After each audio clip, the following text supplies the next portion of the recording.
Hi everybody, it's Christy again. Thought I would go back to discussing March as colorectal cancer awareness month, but I want to tie it in to my favorite stuff, which is nature writing. And I thought to finish out the month of March, we would look at this book, Refuge, by one of my favorite nature writers, Tempest Williams.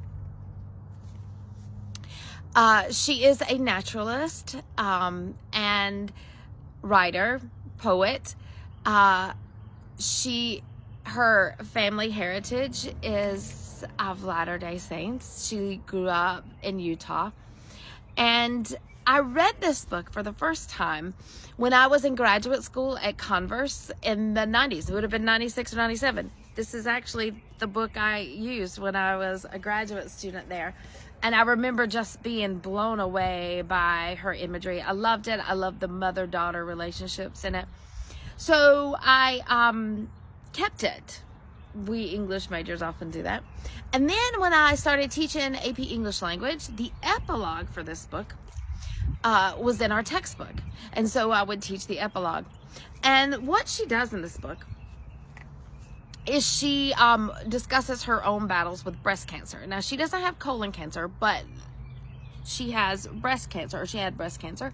And her mother and her grandmother, many women in her family had breast cancer. And this book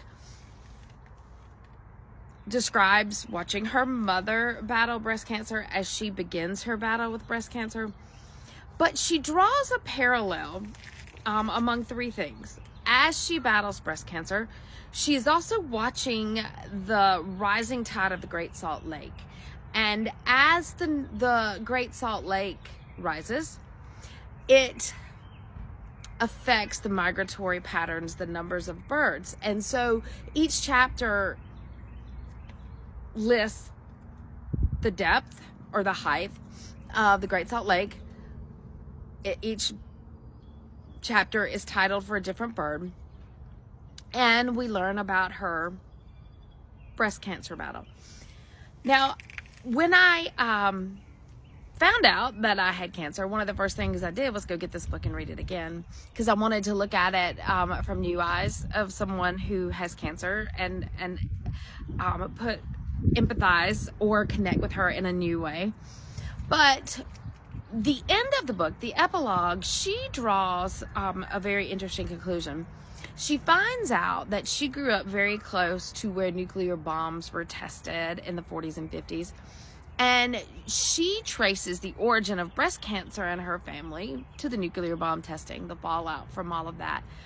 And to tell you the truth, my cancer is listed as an environmental causes because nobody in my family's had it. I don't have the gene that indicates heredity. So that's really got me thinking about the things that are in our environment, the things I eat, the things in the air, the pollution, all sorts of things that might be causing the rising numbers of colon cancer in people, and how it is affecting people at younger and younger ages. So again, I relate very closely to what Tempest Williams is saying. So what I thought we would do is we would read some from this book for the rest of the month, looking at nature and cancer. And the part that I'm going to read to you today is when she has recently found out that she has cancer, and so she's trying to come to terms with what cancer is, and she talks about how we talk about cancer, the language we use to describe cancer. And you know, she talks about how it's often talked about in secrecy, in hushed tones, because it's a real sensitive subject matter, and some people don't feel comfortable talking about it. But I am a pretty open person, so I kind of felt like when I got diagnosed eventually, after a little bit of time, that God wanted me to discuss it, to bring awareness to it. So, but let's look at what she says here about the language we use to describe cancer. Cancer. The word has infinite power. It kills us with its name first, because we've allowed it to become synonymous with death. The Oxford English Dictionary defines cancer as anything that frets, corrodes, corrupts, or consumes slowly and secretly. A person who is told she has cancer faces a hideous recognition that something monstrous is happening within her own body. Cancer becomes a disease of shame, one that encourages secrets and lies to protect as well as to conceal. And then suddenly, within the rooms of secrecy, patient, doctor, and family find themselves engaged in war. Once again, medical language is loaded, this time with military metaphors: the fight, the battle, enemy infiltration, and defense strategies. I wonder if this kind of aggression waged against our own bodies is counterproductive to healing. Can we be at war with ourselves and still find peace? So I think it's really important that we look at the language we use to describe cancer, and because I know from my research, from my years of teaching, it's part of the study that I've spent my life engaged in, that language influences the way we think and the way we feel. So she goes to this question: how can we rethink cancer? It begins slowly and is largely hidden. One cell divides into two, two cells divide into four, four cells divide into 16. Normal cells are consumed by abnormal ones. Over time, they congeal, consolidate, make themselves known. Call it a mass, call it a tumor. It surfaces and demands our attention. Yes, it does. We can surgically remove it. We can shrink it with radiation. We can poison it with drugs. I've done all three. Whatever we choose, though, we view the tumor as foreign, something outside ourselves. It is, however, our own creation, the creation we fear.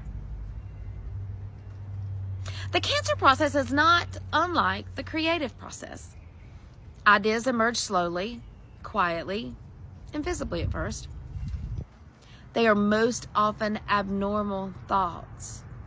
Thoughts that disrupt the quotidian, the accustomed. They divide and multiply, become invasive. With time, they congeal, consolidate, and make themselves conscious. An idea surfaces and demands total attention. I take it from my body and I give it away. In the same way Terry Tempest Williams describes cancer here and the creative process, I'm trying to allow cancer to fuel creativity, expression, energy. And I pray that by changing the way I talk about it, by being honest, confronting it, that I can turn the struggle, the war metaphors, into something beautiful to give back to the world, and ultimately to help in the healing. Hope you find this meaningful. Talk to you later. Later, taters. Love you, bye.